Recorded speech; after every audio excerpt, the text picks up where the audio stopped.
The banquet hall at the Grandview Country Club buzzed with conversation as Dad's colleagues, family, and friends gathered to celebrate his 40 years at Patterson Financial Group. 35 years of climbing the corporate ladder, 5 years as regional director, and now finally stepping down with full honors. The achievement everyone in our family had been working toward for decades. Everyone except me, apparently.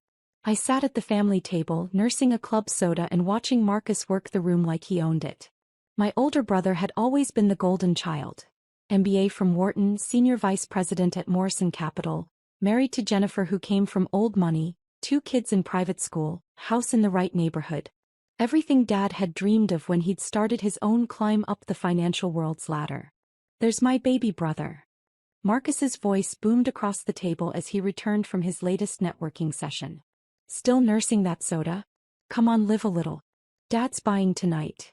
I smiled politely. "Someone has to drive." "Drive what?"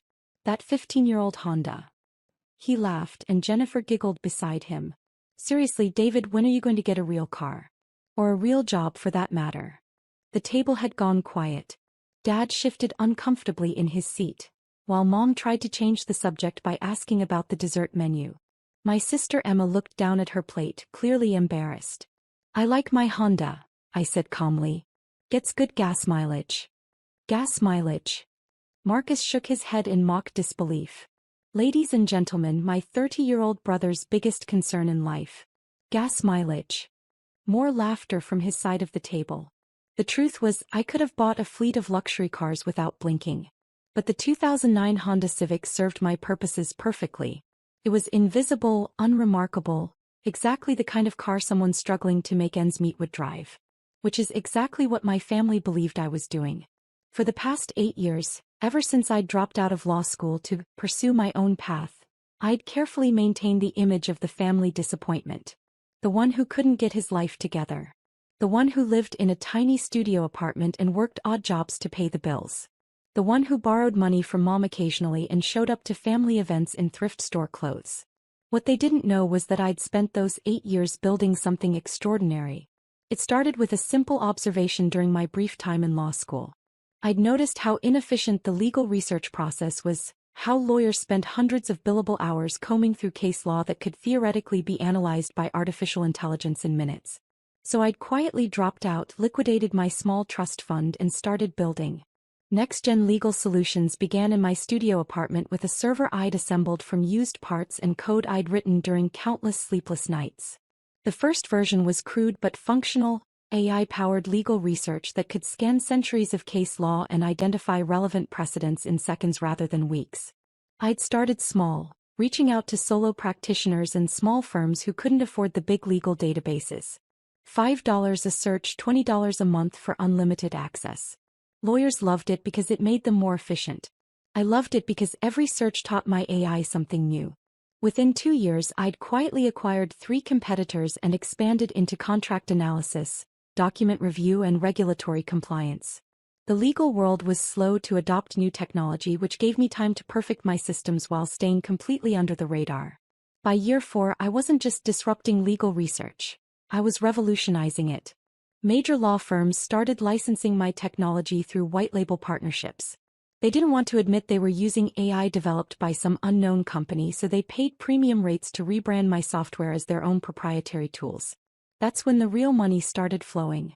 Year 6 brought my first billion-dollar acquisition. Purchasing Westlaw's main competitor and integrating their database with my AI systems. The legal establishment finally started paying attention, but I'd structured everything through holding companies and offshore entities. To the outside world, Next-Gen Legal Solutions was just another mid-sized tech company that had gotten lucky with a few good contracts. To my family, I was still David the dropout who couldn't hold down a job. "Maybe it's time to think about going back to school," Dad said gently, trying to steer the conversation away from Marcus's increasingly pointed jabs. "There are some excellent MBA programs that accept." "Dad, he's 30 years old," Marcus interrupted. "At some point you have to accept that not everyone is cut out for success. Some people are just meant to be, what do you call it? Support staff." The microphone feedback screeched across the banquet hall as the evening's programming began. Dad's old boss, Robert Patterson himself, took the stage to deliver remarks about Dad's distinguished career. I listened with genuine pride as he described my father's contributions to the firm, his integrity, his dedication to his clients. Then came the family tribute portion of the evening. Before we continue, Patterson announced, I believe Marcus Williams has prepared some words about his father. My brother practically bounced to the stage, microphone in hand, every inch the polished executive.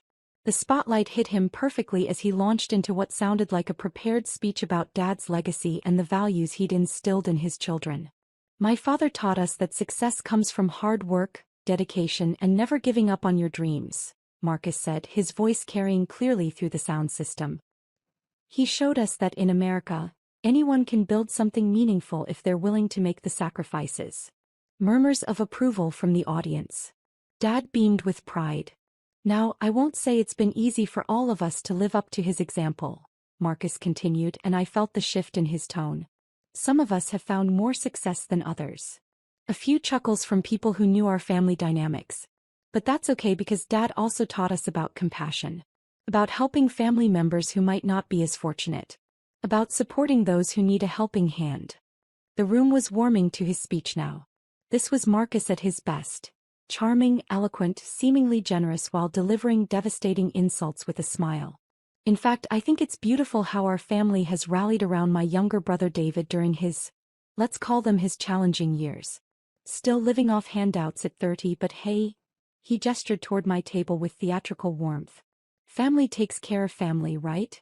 Laughter rippled through the crowd. Not cruel laughter exactly, but the kind of sympathetic chuckling that made it clear everyone knew I was the family disappointment. The charity case Marcus had painted me as. I sat perfectly still, hands folded in my lap, expression neutral. This was nothing new. I'd endured 8 years of family gatherings where I was the cautionary tale, the example of what happened when you didn't apply yourself. The brother who'd thrown away his potential and now needed everyone's patient tolerance. Still living off handouts? Marcus laughed directly into the microphone, his voice amplified across the entire banquet hall. I mean, we love him, but somebody's got to pay his rent, right? The laughter was louder now. I could see people at other tables turning to look at me with a mixture of pity and amusement. Dad's colleagues, his friends, his professional network, all getting a good chuckle at the expense of his failure son. That's when my phone rang. Not buzzed. Rang. Loudly enough that people at nearby tables could hear it over Marcus's continued commentary about family responsibility and supporting struggling relatives. I looked at the caller ID and felt something shift in my chest. Goldman Sachs. Private Wealth Management Division. The call I'd been expecting for 2 weeks. Sorry, I said quietly to my table, standing up. I should take this. Marcus paused his speech, microphone still in hand. Really, David? You're taking a call during Dad's retirement party? The disapproval in his voice carried clearly through the sound system. Heads turned throughout the banquet hall. I could feel hundreds of eyes on me as I answered the phone. David Chin speaking. Mr. Chin, this is Rebecca Morrison from Goldman Sachs Private Wealth Management. I apologize for calling so late, but we've just received final approval from our board of directors. Her voice was crisp, professional, and just loud enough that people at my table could hear fragments of the conversation. That's quite all right, I said calmly. Marcus was still standing at the podium, microphone in hand, clearly annoyed by the interruption. The room had gone quiet, waiting for me to finish my call so he could continue his speech. The acquisition has been approved at the full asking price, Rebecca continued. $4.2 billion as discussed. The wire transfer will be completed by market open on Monday. The words hung in the air. I wasn't sure if anyone else had heard clearly, but the number was large enough to draw attention. I see, I said, my voice level. And the transition timeline? 6 months for full integration as you requested. The legal teams will coordinate the regulatory filings next week. Congratulations, Mr. Chin. This is the largest legal technology acquisition in Goldman Sachs history. The banquet hall had gone completely quiet now. Marcus was staring at me from the podium, microphone still in his hand but forgotten. Dad's face had gone pale. Mom looked confused, like she wasn't sure what she was hearing. Thank you, Rebecca.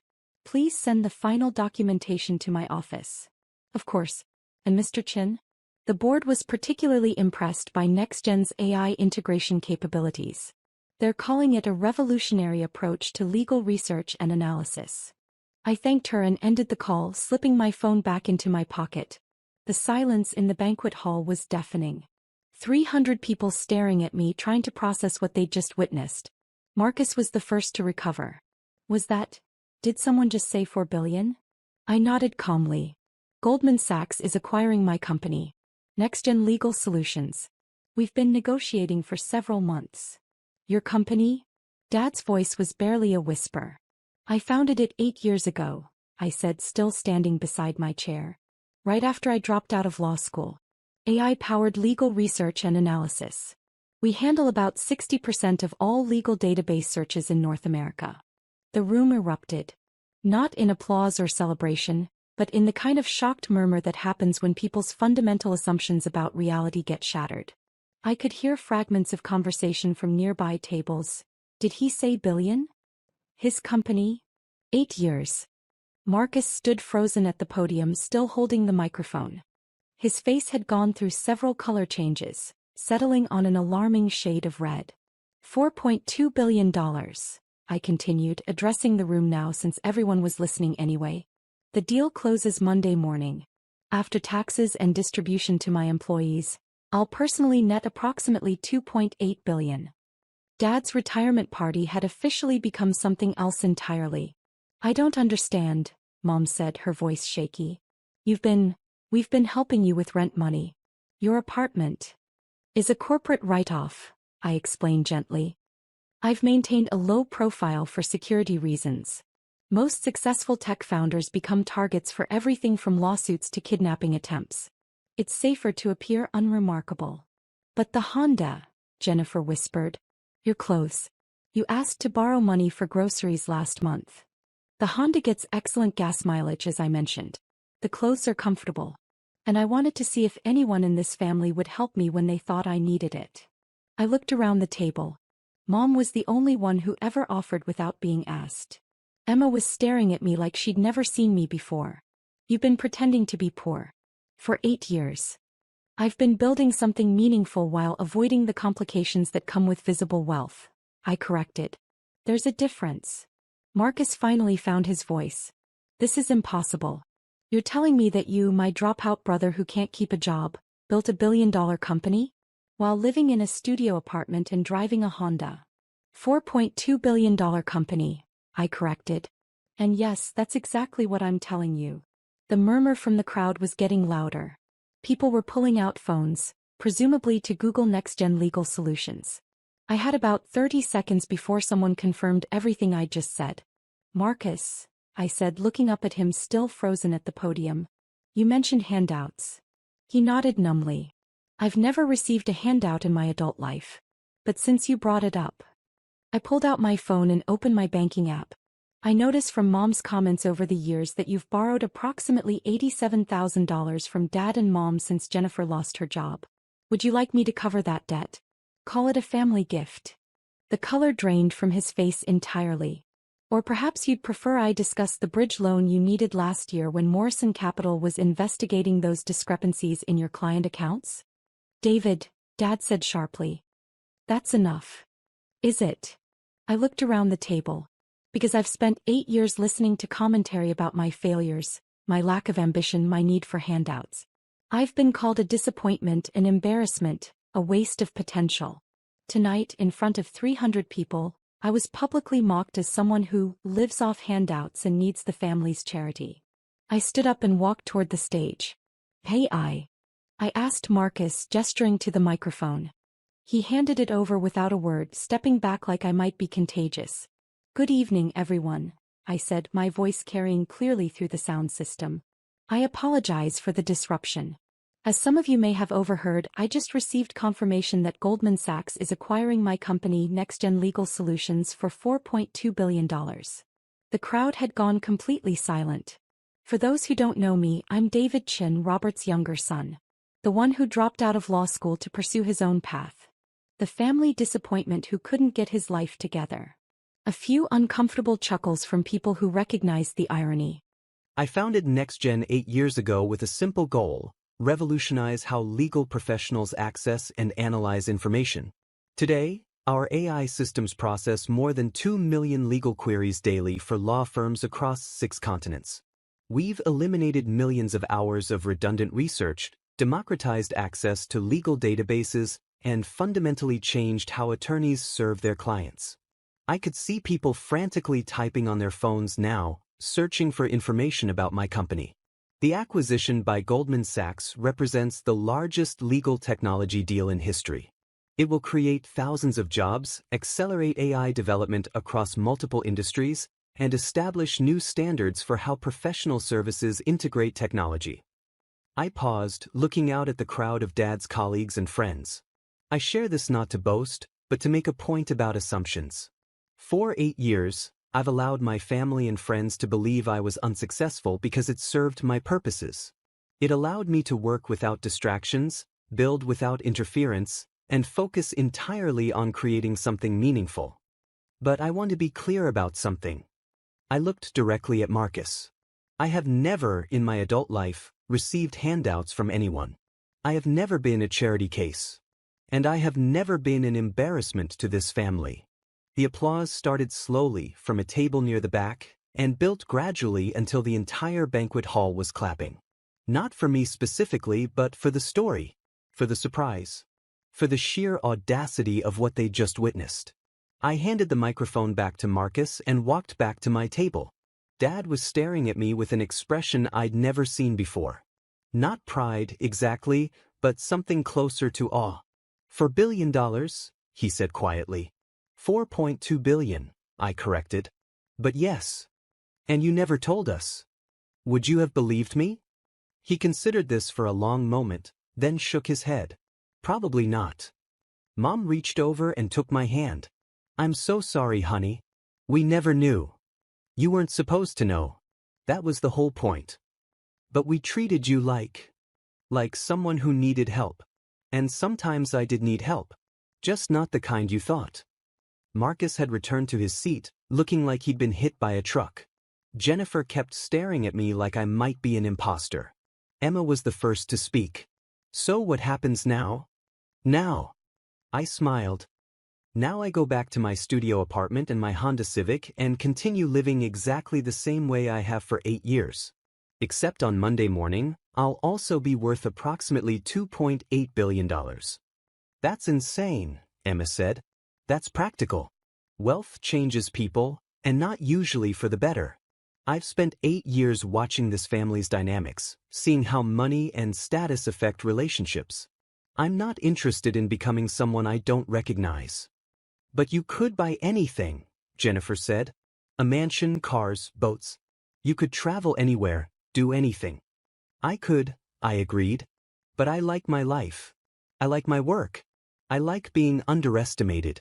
It gives me advantages that money can't buy. Dad was still processing. Your company. You said it handles 60% of legal searches. Approximately. We're the invisible infrastructure behind most legal research in North America. Law firms license our technology, rebrand it, and present it as their own proprietary systems. Their clients never know they're using our AI. That's brilliant, he said softly. It's practical. Direct consumer marketing in legal services is expensive and complicated. White label licensing generates the same revenue with a fraction of the overhead. Marcus finally found his voice. I need to apologize. No, I said firmly. You don't. But I called you. You called me exactly what I wanted you to call me. Everything you've said about me over the years has been perfectly reasonable based on the information you had. But I was cruel. You were honest. There's a difference. I looked around the table at my family. I'm not angry about tonight or any other night. I needed you to believe I was struggling because it allowed me to build something extraordinary without interference. Your assumptions about my failures were essential to my success. Emma shook her head. That's incredibly manipulative.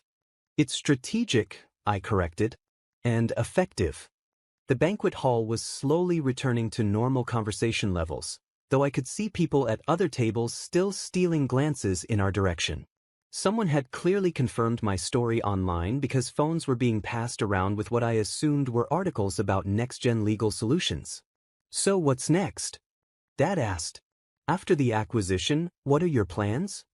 I'll stay on as Chief Technology Officer for 2 years to ensure smooth integration. After that, I shrugged. I'll probably start something new. I like building things. Another tech company? Maybe. Or something completely different. With this kind of capital, I can explore ideas that wouldn't be financially viable otherwise. Marcus was staring down at his hands. I feel like an idiot. Don't. You accomplished exactly what you set out to accomplish. You built a successful career, provided for your family, made Dad proud. The fact that I took a different path doesn't diminish your achievements. But I spent years lecturing you about responsibility and success while you were quietly building an empire. Were your lectures wrong? Should people be irresponsible? Should they not strive for success? That's not the point. It's exactly the point. Your advice was good advice. I just happened to be following it in ways you couldn't see. The evening wound down with a strange energy. Dad's colleagues approached our table throughout the night, offering congratulations and business cards. Several mentioned opportunities for collaboration or investment. I politely accepted their cards and promised to be in touch. As people began leaving, Patterson himself approached our table. David, he said, extending his hand. Congratulations on your success. That's quite an achievement. Thank you, Mr. Patterson. I have to ask, why the secrecy? Why not share your success with your family? Privacy mostly. Once people know you have money, every interaction becomes colored by that knowledge. I wanted to maintain authentic relationships as long as possible. And now I'll adapt. People will treat me differently, and I'll learn to navigate that. But I got 8 years of authentic relationships first. He nodded thoughtfully. Smart approach. I wish more young entrepreneurs understood that principle. After he walked away, Dad stood up. I think I need some air. David, would you join me?